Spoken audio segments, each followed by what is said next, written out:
Hello friends, how are you? Hope you're well and you've had a good week. Mine's been nice. I was out with my other half for a lovely coffee during the week, and it was just nice to spend time together and to just chat and just catch up. It was really nice. I managed to get back into a big cross stitch project that I'd put on to the side while I was doing sort of cross stitch for Christmas, for presents. So it was really nice to get back into that, which is lovely.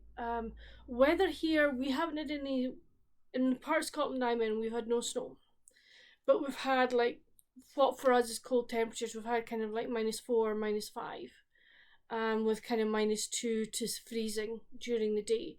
So I haven't really ventured out, but it's been beautiful. It's been like sunny, crisp day with blue skies. It's just been absolutely wonderful. Just too cold for me to go out. um, I'm going out this afternoon. My mum and I are going to a shopping mall about 40 minutes from us. I'd ordered some books from Waterston, so they both come in, so I want to go and pick them up. Yes, I will be doing a little bit of a book haul.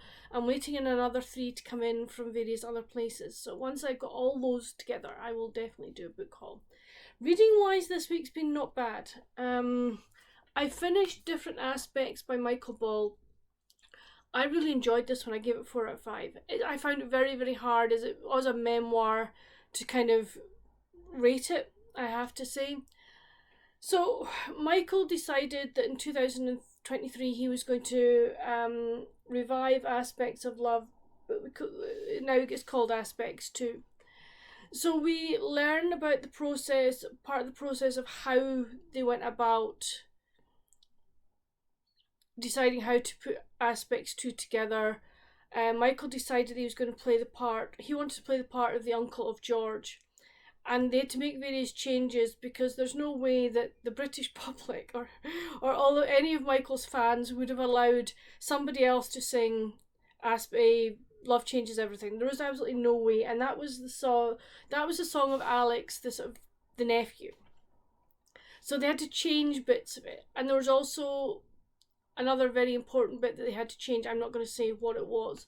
So we learn all about this, but we also learn about his time on Aspects 1 at the very beginning of his career, or near the beginning of his career. But we also hear about him in Les Mis, in Phantom, and just various things that have happened to him throughout his career. It was really interesting. I thoroughly enjoyed it. I liked the way that Michael wrote, I have to say. I thought it was very lyrical. Well, it kind of would be. But very lyrical, very easy to read, and just very entertaining. So I've decided he's written one book called The Empire. And I know that the second book is coming out, I think, some point this year. So I think I'm going to ask my library. I know they have copies of The Empire. I think at some point within the next couple of months, I may see if I can read that book, and just to see what see what his actual, shall we say, his fiction writing style is like. I think it could be really interesting. I then read for the classic children's book group 5 Children in It by E. Nesbit. I've been chatting to, if you don't know, the classic children's book group is a book group organised by Elizabeth from Soul Stained Ink. And Beth and I are really good mates. We're actually buddy reading another book just now. So I was chatting with Beth while I was reading this, and I gave this 2.5. It was lucky to get a 2.5, honestly. I found it boring, I have to say. It was very repetitious. It was almost like the kids were not really learning very much from the various wishes. So for those of you that don't know, there are 5 children, and they're moving from London to the country to this big white house, and there's a big like sand area, sand pit, like down at the bottom of their garden. And they find a Samiad, and the Samiad is a sand fairy that grants wishes. So the kids think, oh brilliant, here we go, we're going to have great fun. But nothing really turns out the way they expect it to turn out, or want it to turn out, and it was just, by the end of it, like halfway through, I was like, oh come on, can we not just change this a bit, please? So yeah, so it was not the best read in the world. As Beth said, if it wasn't the way she had to read it for book group, she would have DNF'd it, and I'm exactly the same. So, not a hit this week. So the other book that I am reading with Beth is The Fatal Folio by Elizabeth Penney. This is the third book in the Cambridge Bookshop series. As you can see, I'm tabbing each day as to where I have to read to. I am loving this one. This is, so far at the moment, is my favourite of the three books that she's written in this series so far. So I'm not going to say much about it. I will come back to you once I've finished it next week. This will be finished by the weekend. No, let's see. Friday, Saturday, Sunday. We will finish it on Monday. So we did sort of 3 chapters a day, so that's fine. But no, I'm really enjoying this. Being back with Molly, and her aunt and her mum, and her friends, and it's really nice because we're seeing more of Molly making friends and interacting with her friends. So really, really enjoying this one. And then I started, this was the other book I got from the library, Atlas, The Story of Past Salt by Lucinda Riley and Harry Whittaker. Lucinda obviously passed away before she could totally finish writing this. So her son, at her, behest, when they knew that she may not make it, was asked to finish it, to write it with her. So he is. So I've started it, but it's an absolute behemoth. I got 100 pages in last night. So hold on a minute, I've got to go do something. Sorry about that, but laundry. I'd forgotten. I hadn't forgotten, but I realised that my laundry would be ready for spinning, so I need to go and put that on. But that's fine. So yeah. Oh, this is good. Anyway, yes. Atlas, The Story of Past Salt. So this should answer every question that was left from the end of the Seven Sisters trilogy, our series up there. I have to say, it has gripped me. It really has. I have been like, wow. And the way it started off, I'm like, pardon? And I'm now wondering, there are various things going through my head at the moment, and I'm wondering, are we going to see this as we go through the story, which will be very, very interesting if we do, because I'd wondered about various things, during the series. I am loving that. If I get really good reading time in, I will definitely manage to finish that. Well, not definitely, but possibly I will get that finished by Monday. You just never know. If I get good reading time.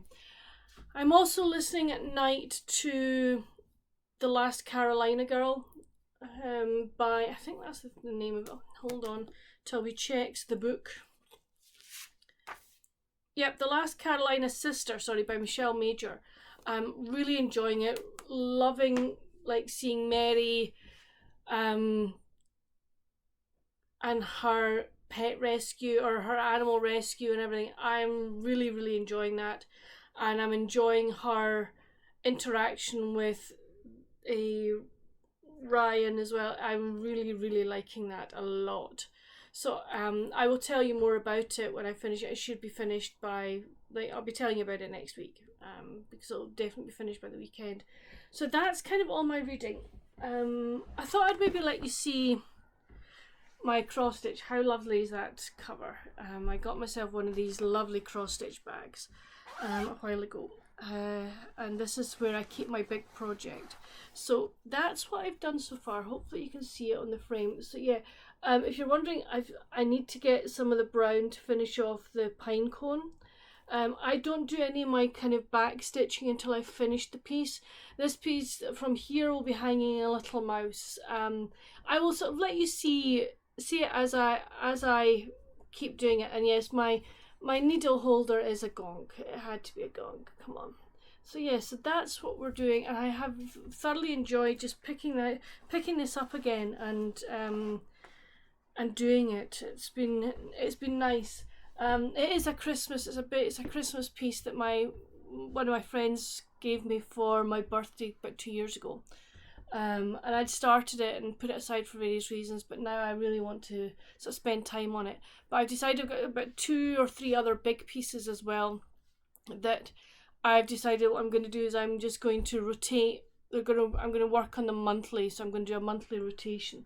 So I will work on this one till the end of January, and I've kind of set myself a target of what I want to achieve by the end of January, which would be really nice. But no, I'm loving just being back on doing that, and then I will just decide which other piece I'm going to work on.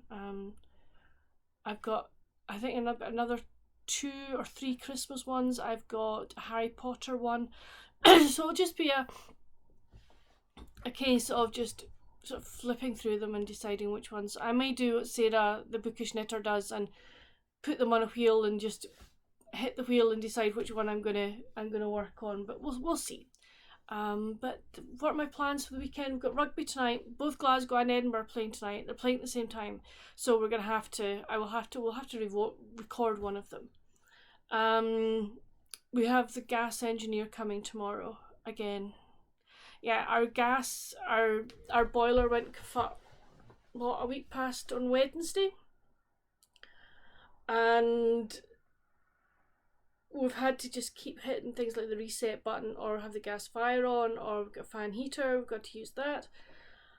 And he came, the only appointment we could get was Wednesday. He came on Wednesday and he's like, oh right, okay, yeah, well, we need new parts for your boiler. I need a complete new circuit board. We need to totally rewire this, everything. We're like, oh my god.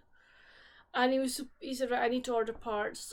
And he was supposed to come yesterday, and he phoned and went, I'm not going to be able to pick the parts up until tomorrow, which is today.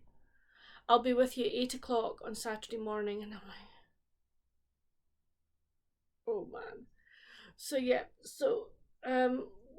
we do have some heating. We just have to keep hitting the reset button, which is not great because at times you don't have hot water or whatever. So it's been not been a trial, because there are people in America and other probably parts of Scotland and stuff at the moment they're out of power because of the snow and stuff. So it's not really, thankfully we've been able to keep the house warm.